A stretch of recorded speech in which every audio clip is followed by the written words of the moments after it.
أعوذ بالله من الشيطان الرجيم. أفمن هو قائم على كل نفس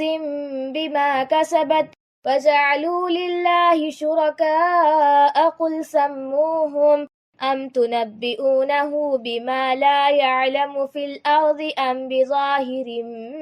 من القول بل زين للذين كفروا مكرهم وصدوا عن السبيل ومن يضلل الله فما له من هاد لهم عذاب في الحياة الدنيا ولعذاب الآخرة أشق